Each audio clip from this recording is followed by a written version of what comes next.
வணக்கம். நாம் இன்றைக்கி சக்தி கிச்சனில் பதிவு பார்க்க வந்தவர்களுக்கு சக்தி கிச்சனின் வணக்கம் நன்றி. முதல்ல அதாவது இதில் நம்ம என்ன பார்க்க போகிறோன்னு பார்த்திங்கன்னா பிரெட் அல்வா பாருங்கள். ஒரு 7 ப்ரெட்டு எடுத்து இந்த மாதிரி தோலெல்லாம் எடுத்துட்டு இந்த மாதிரி சதுரமாக வெட்டி வச்சுருக்கேன். 7 பீஸ் எடுத்து வெட்டி வச்சுருக்கேன். 7 ப்ரெட் எடுத்து அதுக்கப்புறம் ஒரு 100க்கும் கொஞ்சம் அதிகமாக சீனி எடுத்து வச்சுருக்கிறேன். இப்போ நம்ம ப்ரெட் அல்வா செய்ய ஆரம்பிக்கலாம். கொஞ்சமாக நெய் ஊற்றிட்டு, சட்டி நல்லா காஞ்சிருக்கு, ஊற்றிட்டு இந்த முந்திரியை போட்டு முதல்ல வறுத்து எடுத்துருவேன். போட்டதுமே தீ அந்த அளவுக்கு சட்டி காஞ்சிருச்சு.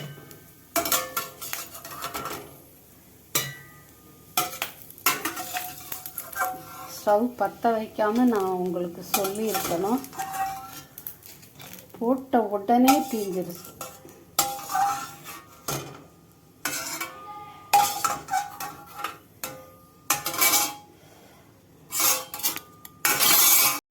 சட்டியும் பார்த்திங்கன்னா நல்ல கலர் ஆயிடுச்சு. இப்போ பாருங்கள், முந்திரி ஒரு வழியாக தீச்சு எடுத்துட்டேன்னா இப்போ கொஞ்சமாக எண்ணெய் ஊற்றியிருக்கேன்.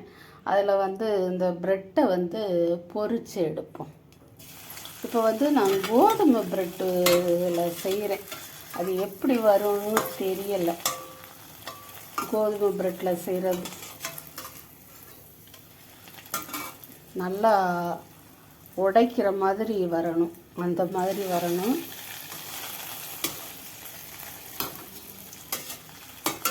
அதே நேரம் நம்ம முந்திரியை கறுக்கின மாதிரி கறுக்கக்கூடாது. நம்ம எடுத்த பிறகு பார்த்திங்கன்னா இந்த கலருக்கு இருக்குதா, அது எண்ணெய் சூடு இல்லையே இன்னும் கொஞ்சம் கலர் ஆயிரும். அதனால கொஞ்சம் லிமிட்டாகவே போட்டு நம்ம பொரித்து எடுக்கணும். அந்த எண்ணெய் சூட்டில் அது சீக்கிரமே கருப்பு கலர் ஆயிரும். அதனால கொஞ்சம் பார்த்து கொஞ்சம் முந்திரியை வறுத்தது மாதிரி வறுக்காமல் வறுத்து எடுத்துடணும். அதில் இந்த சாஃப்ட்னஸ் இருக்கக்கூடாது, அவ்வளோதான். இப்போ பார்த்திங்கன்னா இந்த ப்ரெட்டு பூரா பொரித்து எடுத்துட்டேன். இது கோதுமை ப்ரெட்டுங்கிறதுனாலையோ என்னமோ ரொம்ப எலசாக சீக்கிரமே இதாகிடுது. நான் கொஞ்சம் கொஞ்சமாக எண்ணெய் ஊற்றி பொரிச்சு எடுத்தேன். ஒரு 2, 3 அந்த மாதிரி தான் ஊற்றி பொரிச்சு எடுத்தேன். இப்போ நம்ம சீனியை இந்த சட்டியில் போட்டுரும். ஏற்கனவே காஞ்சிக்கிட்டுருக்கு. இப்போ தண்ணி ஊற்றிடுறேன்.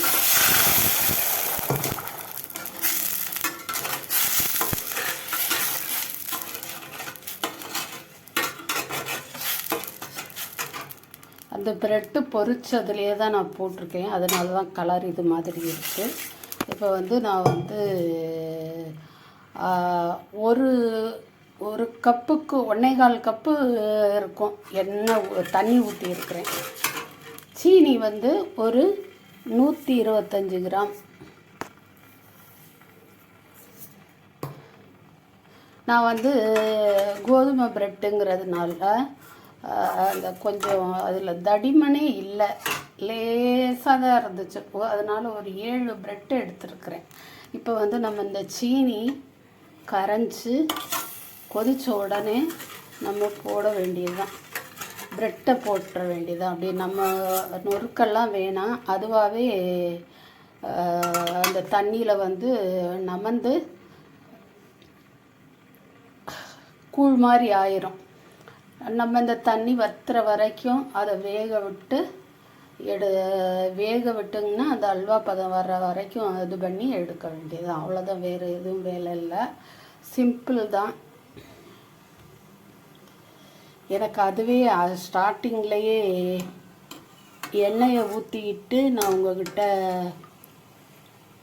அறிமுகப்படுத்துறதுக்குள்ளேயே அது சட்டி காய்ஞ்சி ஸ்டார்டிங்கே ப்ராப்ளம் ஆயிடுச்சு. இப்போ இதை ஹையில் வச்சுருக்கிறேன். நான் வந்து காலையில் வந்து வீட்டில் ஆள் இல்லைன்னா பெரும்பாலும் ப்ரெட்டு தான். அந்த ப்ரெட்டை தான் இப்போ வந்து நான் சாப்பிடாம இதை செஞ்சுக்கிட்டுருக்குறேன். காலையில் வந்து நம்ம all time favourite rava upma செஞ்சு சாப்பிட்டேன். ஆனால் அதுலேயும் பெரிய இதாச்சு. எதை தொட்டாலும் அப்படி தான் ஆகுது. உப்புமா செஞ்சு முடிச்சுட்டு அப்படியே ஸ்டவ்வை ஆஃப் பண்ணிவிட்டு மூடி வச்சுட்டு நம்ம வந்து கொஞ்ச நேரம் கொடுத்து அப்புறமா எடுத்து சாப்பிட்டோம்னா உப்புமா கொஞ்சம் நல்லா சாஃப்டாக இருக்கும். அதை மாதிரி நினச்சி நான் என்ன பண்ணேன், முதல்ல உப்புமா கிளறும்போது சிம்மில் வச்சுட்டு கிளறுனேன். அப்புறம் வந்து ஆஃப் பண்ணுறேன்னு சொல்லிட்டு ஆஃப் பண்ணிவிட்டு இப்போது மூடி வச்சுட்டு போய் உட்காந்துருந்துட்டேன்.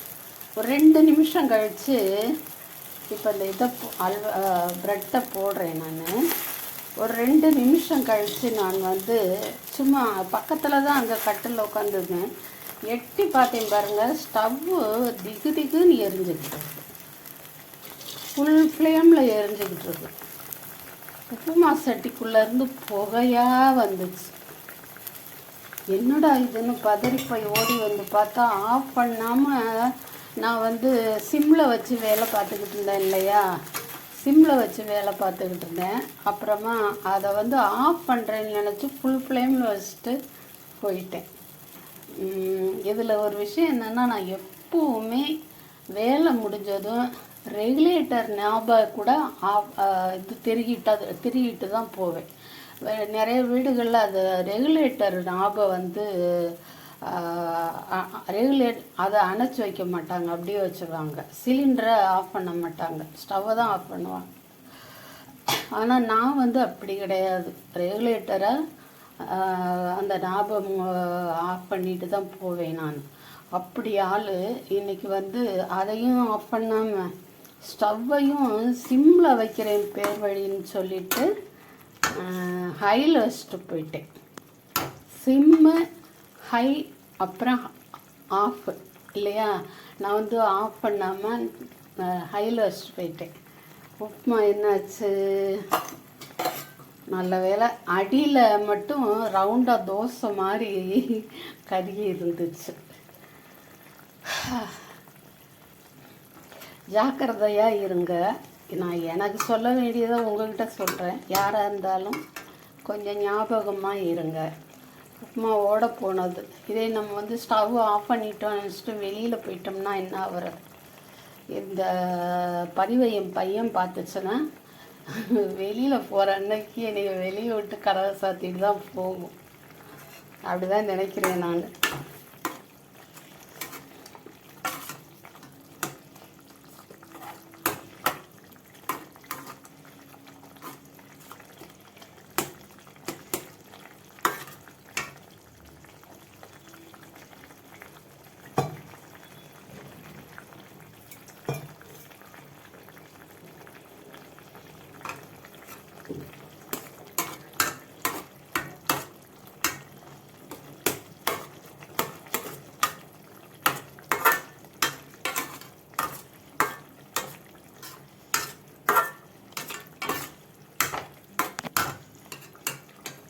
கொஞ்சம் நல்லா சேர்ந்து வரட்டும், அது வரைக்கும் ரெஸ்ட் எடுப்போம். அவ்வளவுதாங்க, ரெடி ஆயிடுச்சு பிரெட் அல்வா. நல்லா ரெடி ஆயிடுச்சு. இந்த நேரத்தில் நம்ம வந்து கொஞ்சம் நெய் ஊற்றி